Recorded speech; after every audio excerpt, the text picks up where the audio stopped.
Well, Jessica, what we've seen from the early morning hours is that the reported containment is continuously fluctuating. Overnight, it was at 5%. Later on in the morning, late morning, I should say, the CAL FIRE tweeted out that the fire was 20% contained. That was retweeted by the Bureau of Land Management, only to find out from the Kern County Fire Department that that wasn't true, that the fire is only currently 10% contained. Fire crews on the ground and in the sky are still dealing with some erratic gusts in their area. Of course, they're trying everything they could do to save some of those homes, but what we're finding is not all of those homes are left standing. I feel awful. It's heart-wrenching. My 5-year-old said to me this morning, "Mommy, for my birthday next week, I just want my bed back.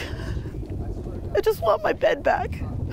That's so freaking heartbreaking to hear, because it's something so small, but to a 5-year-old, that's a lot of comfort. The destruction is more than just a sobering reminder of the anguish wildfires can cause in a state that's so prone to them. For Wendy Krause-Smith and her family, it's the history that perished under the flames. You have your kids, they made it. That's the most important thing, and that is true. That's 100% true.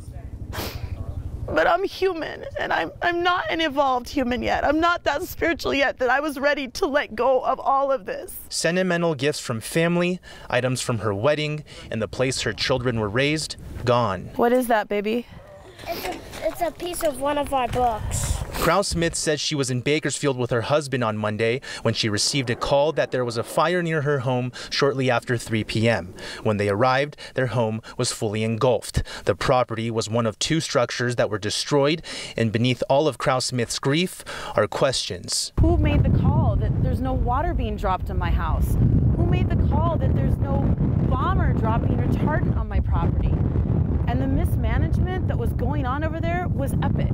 Andrew Freeborn, the public information officer for the Kern County Fire Department, had this to say. Throughout this community, the firefighters have been slowed or hindered by very narrow roadways, brush over the roadways that they've had to remove out of the way.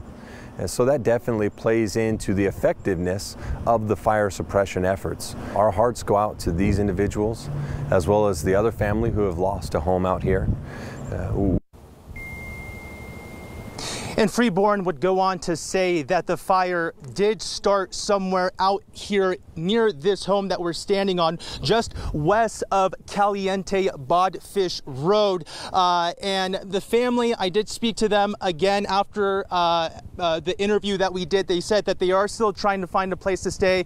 They're figuring out whether they're going to rent a place or whether they're going to stay with a friend or family member. Now, speaking of those guests, a lot of the personnel are working because the fire is blowing northeast of this mountain, but we could see here on the right side, just west of Caliente Bodfish Road, another blaze has ignited here. When we were coming into the scene, we thought that that was just a hot spot, as they are several around here, but you could see that dry vegetation over there, and with the wind speeds, that fire could spread. You could see that there is a home in those areas, 2 homes just about 50 yards away. The blazes do seem small now, but Jessica, while we were in that story, it was just a little spark on the right-hand side and a couple embers now moving to the other side. And this is exactly what Freeborn was telling me that firefighters are dealing with. They draw a line somewhere, they come up with a game plan, but that could all change very quickly with these wind speeds. Back to you.